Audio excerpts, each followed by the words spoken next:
Hey everyone, welcome back into the Everyday Strength Podcast. I'm your host, Anthony Hagley, and this week's episode, we are diving into concurrent training and the interference effect. So this is the idea that lifting weights and doing endurance training at the same time cancel each other out. Okay, this is that old myth, that old philosophy that if you are a bodybuilder or a powerlifter, you shouldn't ever touch, a bike. You shouldn't ever run. Okay, but what about the everyday athlete? What about the athlete who wants to be both strong, well-muscled, and also have a really good engine, be very well-conditioned? Okay, so let's dive into that a little bit today. I will say, there's a bit of more technical information in here than some of the other shows, and so I will be linking to some of the research that I discussed today in the show notes. And I'll also try to synthesize it and break things down in a way that allows us to ultimately take away from this episode, good, valuable information that we can act on, that we can use inside of the programming itself. So first, let's talk about why this conversation matters. And think about who we are training today. So who do I program for? Who do you want to be as someone who enjoys fitness, who wants to be fit, who wants to be conditioned, who wants to be strong, right? This isn't just bodybuilders, that are looking to get as big as possible. This isn't powerlifters who are trying to put as much weight on the bar, or even marathoners that just want to log 60, 70, 80 hours a week, okay? This is the everyday athlete. This is someone who wants to look good, be fit, be around long-term for their kids. This is someone who wants to maybe be able to dabble in a weekend 5K, or be able to hop into a High Rocks or a CrossFit event if someone asks them, right? This is who that's for. Okay, this is the everyday athlete, and so they need to ultimately be strong. They need to have a decent amount of baseline strength, and they want to have a decent amount of muscle mass so they look good. And they also need to be conditioned. They need to have a good heart. They need to have a good work capacity to allow them to do the things that they want to do. And they also want to do that without having to just spend hours in the gym, okay? This is where concurrent training comes in. Concurrent training, again, is training both strength, power, and also conditioning, aerobic conditioning, more endurance training, all at the same time within the same program. The second that you start to combine these, right, this is when people will start to panic, right? This is, whenever I first became a lifter, whenever I first began lifting, whenever I first began working out, I was a bodybuilder, and I wanted to have as much muscle as I could. I wanted to be as big as possible, and I didn't touch a treadmill unless it was like I needed to last ditch burn a few extra calories. I didn't want to ever hop on a bike because I thought that I was going to lose my gains, okay? And that's really not the case. We've heard that before. It's a myth. I think that we're getting to the point where people can start to see that being a hybrid athlete is possible, that you can be relatively strong, you can be relatively well conditioned, have a decent engine, but we're still at the point where this myth still does live here. And so let's talk about it today, because the reality is that if you are following concurrent training, it can blunt your progress, but there's a few variables that we can control that allow us to be able to develop both. Maybe not both optimally, but it does allow us to develop both to a pretty good, reasonable amount. And so that's what we're going to unpack today. Okay, how can we set up our training? What's some of the evidence and what's some of the science behind concurrent training? And how can we develop a robust program that uses concurrent training to develop both strength and endurance without sabotaging, one or the other? So let's start to look at the big picture outcomes here. Okay, this is looking at some of the literature, what the research has shown, and what some of the different patterns that have come to the surface, risen to the surface, and have been elucidated in a number of studies. I mean, there was a meta-analysis that was published with like 21 different studies that looked at concurrent training, looked at, people doing both strength training and, endurance training at the same time, and how were various things within the body affected, how were, the outcomes in terms of strength or endurance ultimately affected. And we'll kind of look at that a little bit here. and see what the pattern is that's showing up here. So the biggest one that's most affected by the concurrent training model is power. So if you are trying to be a power athlete, someone who is incredibly explosive, develops an incredible amount of power, if you're also doing endurance training on top of that, your results are going to be diminished to the largest extent. If you want to be strong or have a decent amount of muscle, they're going to be limited, slightly. Your amount of strength, the amount of muscle that you can build will be reduced a little bit if you add endurance into the mix, but not to the same extent as your power output. Now, if you want to be well conditioned, if you want to have a great endurance engine, it's not going to suffer from including strength and power into that. In fact, there's, the literature actually shows that lifting can help VO2 max. It can help in efficiency. It can help performance.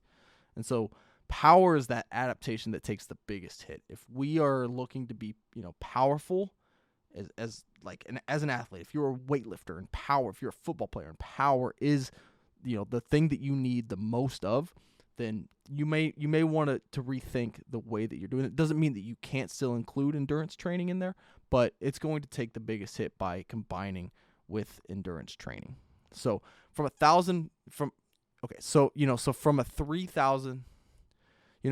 30,000 foot view, that's ultimately how these things are affected most. Okay. But the twist is that not all conditioning, not all cardio is created equal.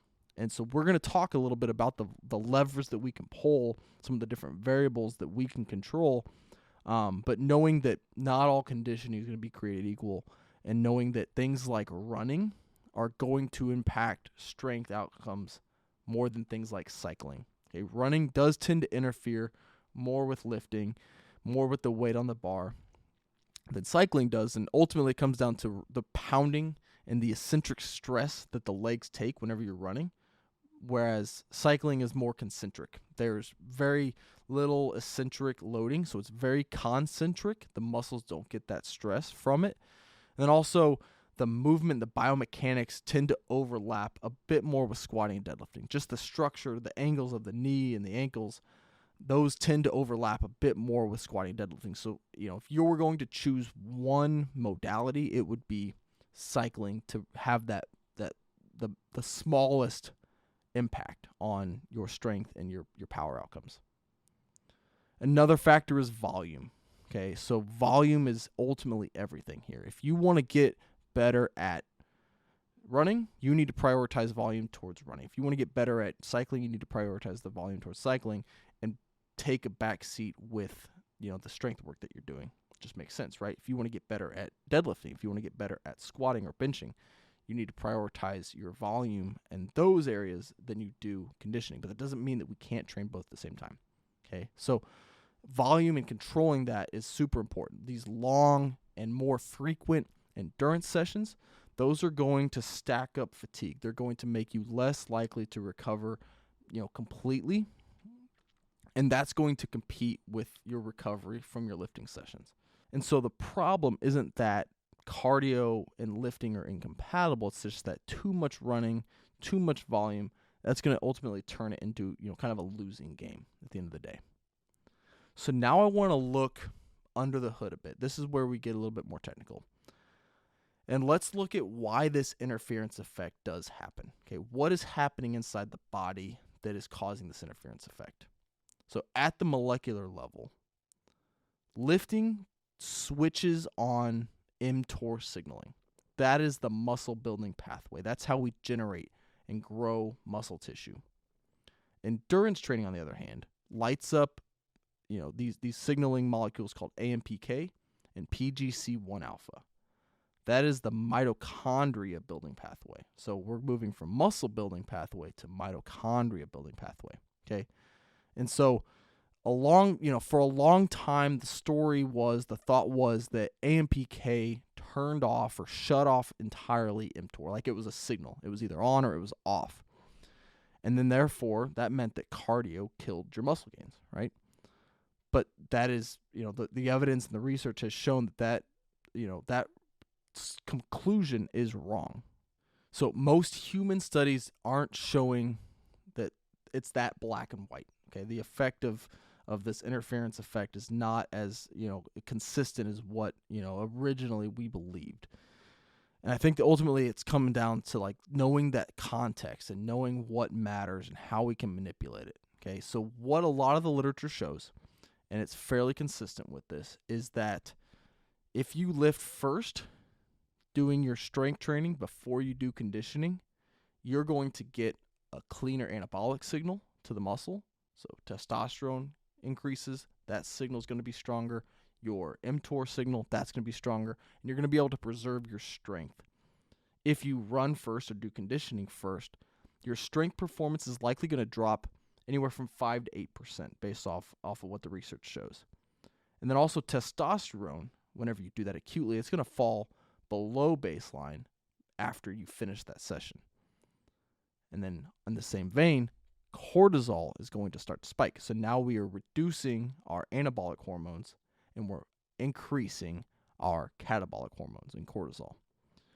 And so if you make that long run, frequent, and more high volume, you're basically stacking the deck against your ability to recover. We're more catabolic, we're not recovering, we're not growing in the same way. But intensity tells another story here. So things like short, higher intensity sessions of like HIIT basically or sit training, things like wind gates, near maximal intervals. This is what's been done in the literature. Those can trigger the same mitochondrial growth as steady state cardio, but at a fraction of the time and a fraction of the volume. So basically here that means less fatigue, less of that interference risk, and more room, more time is available for your strength and your lifting work. So instead of thinking conditioning and endurance work are incompatible, think of it like a traffic management, right? Think of it in who gets the green light first. How many cars are on the road?